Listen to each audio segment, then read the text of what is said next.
Gondoljátok, hogy a természet feletti képességgel rendelkező gyerekek témáját már kimerítette az X-Men sorozat? Szerintetek semmi eredetit nem lehet már ebben a témában kitalálni, amit eddig még nem láttunk volna? Akkor valószínűleg még nem ismeritek Ransom Riggs Vándorsolyom kisasszony sorozatát és az első könyvből készült filmadaptációt, amelyet nem kisebb rendező készített el, mint az utánozhatatlan Tim Burton. Erről a filmről fogunk ma beszélni, és természetesen összehasonlítjuk a könyvvel két különböző generáció szemszögéből. Tartsatok velünk!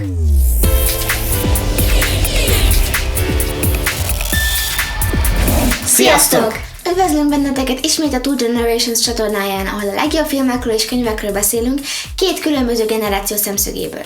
Ha most jártok nálunk először, és szeretitek a könyveket, meg a filmeket, biztosan nem fogjátok megbánni, ha feliratkoztok, hiszen nálunk olyan érdekességeket is megtudhattok kedvenceitekről, amit máshol nem. Ha pedig még ennél is többre vágytok, kövessetek minket Instagramon, Twitteren és bármilyen kafén, ahol további érdekességeket olvashattok két videó megjelenése között is. Aki ismeri Tim Burton filmjeit, tudja, hogy ez a rendező nagyon egyedi világot tud teremteni a mozivásznon, és imádja a különleges, kicsit bizarr valóságtól elrugaszkodott történeteket. Nem csoda hát, hogy felkeltette az érdeklődését Ransom Riggs zseniális könyve, a Vándorsolyom kisasszony különleges gyermekei, és úgy határozott, készít belőle egy filmet. Az ollókezű Edward, az Alice Csodaországban és a Charlie és a Csoki gyár rendezőjének most sem volt igazán egyszerű dolga, ugyanis elég bonyolult, absztrakt műről van szó, amely megdolgoztatja a fantáziát, lebilincselően izgalmas, és nem egykönnyen vihető át a mozivászonra. De hát ő pont az ilyet szereti, nem igaz? Történet. A történet főszereplője, Jake, nagyapja kalandos történetein nő fel, amelyek szörnyekről, különleges képességű gyerekekről és egy rejtélyes szigetről szólnak, ahol az ilyen különleges gyermekek biztonságban élhetnek. Amikor Jake nagyapja meghal, kiderül, hogy a mesék, melyekben ő időközben már régen nem hisz, akár igazak is lehetnek. Ezért Jake édesapjával együtt elutaznak a nagyapja által említett szigetre, hogy megnézze magának a gyermekotthont, amelyben állítólag ezek a különleges gyermekek élnek. A szigeten Jake megtalálja a különleges gyermekek házát nevelőjükkel Vándorsolyom kisasszonnyal együtt, aki képes madárrá válni, valamint manipulálni az időt, időhurkot hozva létre, amelyben minden nap a történelem ugyanazon napja ismétlődik, újra és újra. Hamarosan kiderül, hogy nem csak a gyermekkori történetek voltak igazak szóról szóra, de Jake-nek is van egy különleges képessége, méghozzá ugyanaz, amely nagyapját is különlegessé tette, látja a szörnyeket, amelyek mások számára láthatatlanok. Emiatt a képesség miatt lehetségessé válik a különleges gyermekek számára, hogy szembeszálljanak az őket fenyegető szörnyekkel, amelyek Jake nyomát követve eljutottak a szigetre és elrabolták Vándorsolyom kisasszonyt. A szerzőről. Ransom Riggs amerikai író 1979. február 3-án született Marylandben. A Vándorsolyom sorozat alapötletét egy bolhapiacon vásárolt fotógyűjtemény adta, amelyeken különleges képességű gyerekeket fotóztak le, ezekből a könyvben is található néhány. Miután az első rész 2011-ben New York Times bestseller lett, következett a folytatás a 2014-ben megjelent Üresek városa, majd 2015-ben a Lelkek könyvtára.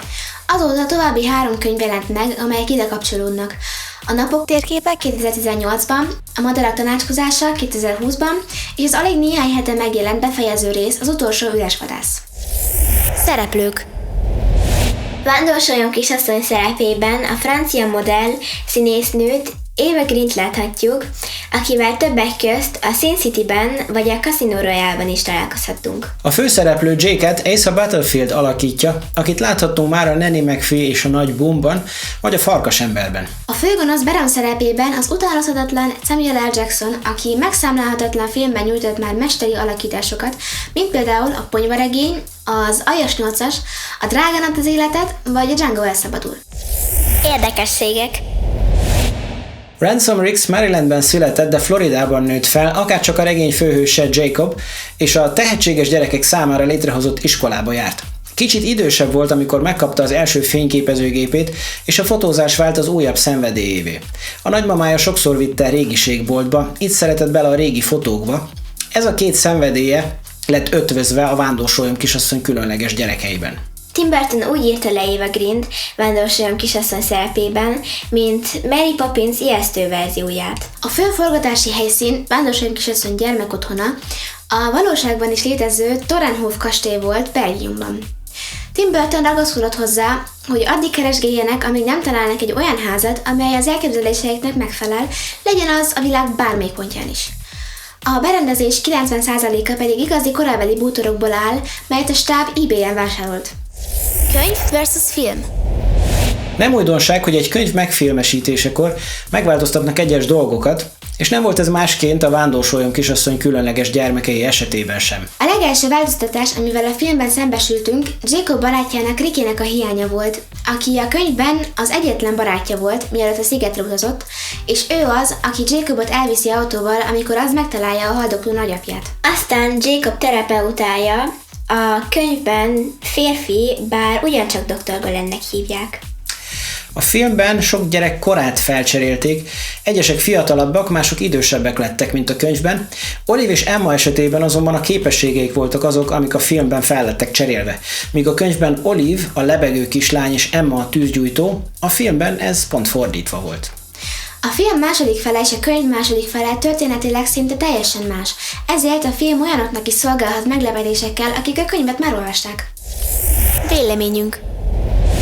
A film nagyon jó film volt, de nem annyira jó könyvadaptáció. Tim Burton azért nem csinál rossz filmeket, ezt tudjuk. Az így. Tehát ő neki megvan a sajátos stílusa, és ez a történet pont bele is illett, és ezt a filmet is szerintem nagyon jól megcsinálta. Tehát látványvilága az magával ragadó volt, nagyon-nagyon szép volt. Zenéje is nagyon-nagyon szép volt. Az egyetlen problémánk az volt vele, hogy nem annyira ragaszkodott a könyvhöz, és bizonyos dolgokat nem csak felcseréltek, de a film második fele az teljesen el volt szakadva a könyv történetétől. Teljesen más történt benne, mint a könyvben, igen. Most gondolkoztunk rajta, hogy ez vajon azért van-e, hogy nem terveztek második részt. Meg lehet. Mert ugye a könyv az 6 részes. Tehát a könyv úgy fejeződik be, hogy lesz utána folytatás. Igen, tehát a könyv az gyakorlatilag félbehagyja a történetet, nincs lezárás, félbehagyja a történetet, és nyilvánvaló, hogy folytatódni fog. Neked, Szilvi, mi volt így a kedvenc részed benne? Nekem az volt a kedvenc részem, amikor lementek a hajóba, vagyis úgy együtt, és ottan Emma kifújta az egész vizet a hajóból. Ugye Emmát megváltoztatták, Emmának a képessége a könyvben az volt, hogy ő bármit meg tudott gyújtani, tehát ő gyakorlatilag egy ilyen kis tűzgolyót dobált mindig így a kezében, igen. És azt bárkihez hozzá tudta dobni, vagy bármit meg tudott gyújtani. Olive pedig a könyvben jóval fiatalabb is volt, és ő volt az, akinek ilyen vascipőt kellett hordania, hogy ne repüljön el, vagy pedig oda kellett kötni a székhez, amikor például vacsoráztak, igen. Hogy ne szálljon fel. És a filmben pedig azt tették még hozzá, hogy nem csak lebegni tud, de manipulálni tudja a levegőt, tehát ki tudja fújni a vizet például egy elsüllyedt hajónak a kabinjából, igen. Vagy valakit légáramlattal annyira oda tud tapasztani a falhoz, mintha egy orkán erejű szél fújná oda. Mondjuk az érthető, mert ugye a levegő a képesség, és akkor érthető, hogy tud ilyesmit csinálni. Igen, szóval ennek volt azért volt egy kis logikája, volt értelme. Viszont annak, hogy felhozták az elsüllyedt hajót, annak nem annyira, vagy nem tudom. Hát azzal mentek el, aztán megmenteni Vándorsolyom kisasszonyt. Nem mondod. Igen, de a könyvben ez nem volt benne. A könyvben nem volt benne, mert nem kellett megmenteni, vagyis hát nem úgy kellett megmenteni. Meg ami nekem még nem tetszett, ennek az Énoknak a karaktere, ugye az a könyvben sokkal, de sokkal fiatalabb volt. Ilyen alacsony kis, fiatal kis fiú. És nem volt ilyen ellenséges. Tesztoszterontól túlfűtött kis ellenséges kis dög volt ez a csávó. Nem? Szerinted? Hát kis dög nem lehetett, mert elég nagy volt. De idegesítő volt folyamatosan, tehát ő egy ilyen... Kicsit emlékeztetett Kellyre a Maze Runnerből. Igen, konkrétan. Az igaz. Amúgy a Maze Runner sorozatnak is még jó, hogy eszembe juttatod, most jelent meg, vagyis most jelenik meg az újabb kötete, amely azt hiszem 73 évvel később játszódik. Tehát valami teljesen más szereplőkkel, de... Most Tomaszom egy izében bottalják el a követés iratokat. Nekem még az nem tetszett, hogy a könyvben Jake nem volt ennyire félős, meg nem szaladt el a gyerekektől, hanem inkább ő kergette őket, meg nem fordítva ment a filmben. Valahogy életre való volt. Igen, a filmben, mikor ugye találkozott legelőször a különleges gyermekekkel, akkor azok szaladtak utána, mert ő megijedt tőlük, és elszaladt, aztán pofára esett, és bevette a fejét. Maga az egész alakítása Asa Butterfieldnek nem volt annyira meggyőző szerintem. Nekem Eva Green tetszett, mert passzolt a szerephez is, meg nem volt olyan idős, mint a könyvben. Hogy olyan idős volt, az eléggé fura volt. Szerintem. És egy kicsit olyan extravagáns volt, mint Tim Burtonnek általában a szereplői. Ugye gondoljunk a Bolond kalaposra, vagy a Willy Wonkára, a Charlie és a Csoki gyárból. Igen. Az mind a kettő Johnny Depp volt. Igen, szerintem is jobb volt, hogy egy kicsit fiatalabb volt a színésznő, mint a könyvben volt Vándorsolyan kisasszony, mert valahogy nem tudom, a könyvben nekem kicsit, mint hogyha egy ilyen másvilági meggalagú professzor lett volna. Kicsit igen, egy olyan vénlányos. Igen. Egy olyan vénlányos, megöregedett vénlányos. Hitelesebb volt így. Igen. Nekem úgy jobban tetszett. Jobban passzolt ahhoz a mágikus Imbrin Igen. szerephez. Ugye ő egy olyan lény, aki át tud változni madárrá, aki befolyásolni tudja az időt. Igen. Ehhez jobban passzolt, és tényleg jól is, hitelesen is játszott, az igazság. Igen. Viszont engem így csodálkoztam, hogyha már ugye Tim Burton film, akkor miért nem Helena Bonham Carter játszotta Vándorsolyan kisasszonyt? Igen, az ember arra számított volna, hogy egy Tim Burton filmben legalább Johnny Depp vagy Helena Bonham Carter ott lesz. Egyik se volt benne, de valószínűleg pont azért, amiért a zeneszerző sem ugyanaz volt, mint aki szokott lenni. A film zenét Mike Hamm és Matthew Margeson szerezte, és elég Danny Elfman-es lett így hangzást tekintve. Ugye tudjuk, hogy Tim Burton filmjeinek a zenéjét általában Danny Elfman szerzi. Így volt ez többek között az Alice Csodaországban, a Batman visszatérrel, a Charlie és a Csoki gyárral és még egyebekkel is. Amúgy az Alice Tükörországban zeneszerzése miatt nem tudott ő személyesen részt venni a Vándorsolyan kisasszony munkálataiban. Azt ugyanis ebben az esetben nem Tim Burton, hanem James Bobbin rendezte. Ezért aztán mások szerezték a zenét, és előfordulhat, hogy Helena Bonham Carter és Johnny Depp is pont emiatt nem vett részt a filmben. Lehet. Hogy a két projekt így fette egymást időben, és lehet, hogy pont ezért nem választották őket, mert amúgy el tudtuk volna képzelni, ugye Baron szerepében Johnny Deppet például, Helena Bonham Carter pedig ugye Vándorsolyan kisasszony szerepében el lehetett volna nagyon szépen képzelni. Igen. Bár vagy nem tudom, nekem úgy beette magát az agyamban az Eva Greennek. Az Eva Green nagyon jó volt. Szerintem egy kicsit úgy néz ki, mint egy madár a Helena Bonham Carternek. Van egy olyan Hogy is hívják a struc? Mint egy struc. Szerintem igen. Van egy olyan arca, hogy ilyen nagyon felejthetetlen arca. Van egy érdekes egyedi arca, igen, ami nagyon könnyen köthető ilyen természetfeletti lényekhez. A film költségvetése ugye összesen $110 millió volt, és $296,5 millió hozott, ami hollywoodi viszonylatban nem egy nagyon nagy teljesítmény.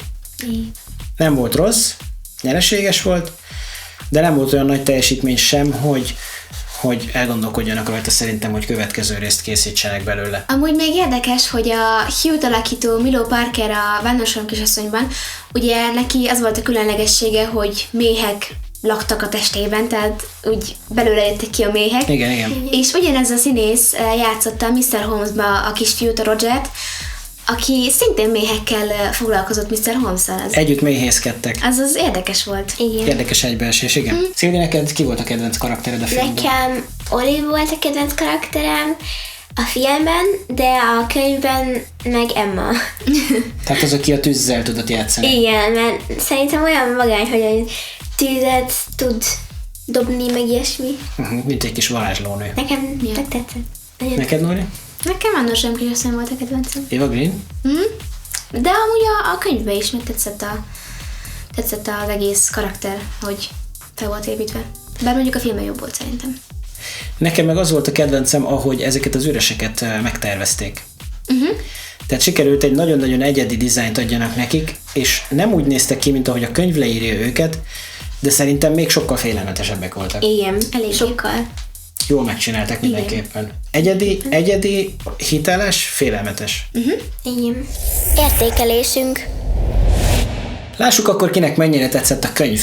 Értékeljünk, Szilvi. 8. Nori? Én 9-est adok. Én pedig 10-est adok, nekem nagyon-nagyon tetszett. Szerintem nagyon jól meg volt írva. Nekem is nagyon tetszett, de volna még jobbak, amik jobbak tettek. Vannak jobbak. Kevésbé ifjúságnak és inkább felnőtteknek szóló stílusban van megírva szerintem. Igen. A film, Szilvi? 9. Nori? 10-est adok.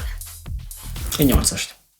Akkor megint 9. Akkor megint 9, igen. Köszönjük, hogy ma is velünk tartottatok. Ha tetszett a videó, dobjatok egy lájkot, ha pedig még nem iratkoztatok fel a csatornánkra, most megtehetitek. Valamint követhettek minket Buy Me a Cafén, Instagramon és Twitteren is. Véleményeket, javaslatokat a komment szekcióban szívesen fogadunk, az infoboxban pedig egyéb érdekességeket is elrejtettünk. Többek közt az általunk használt felszereléssel és Two Generations-os pólók vagy bögrék beszerzésével kapcsolatban. Köszönjük az eddigi megosztásokat, hozzászólásokat és egyéb támogatást, hiszen ez teszi lehetővé, hogy még többen láthassák a videóinkat, és még több videót készíthessünk. Nézzétek meg a többi videóinkat is, ha van kedvetek, és írjátok meg, mi az, ami tetszett, és miről szeretnétek legközelebb hallani. Üdv a családnak, legyetek jók! Sziasztok!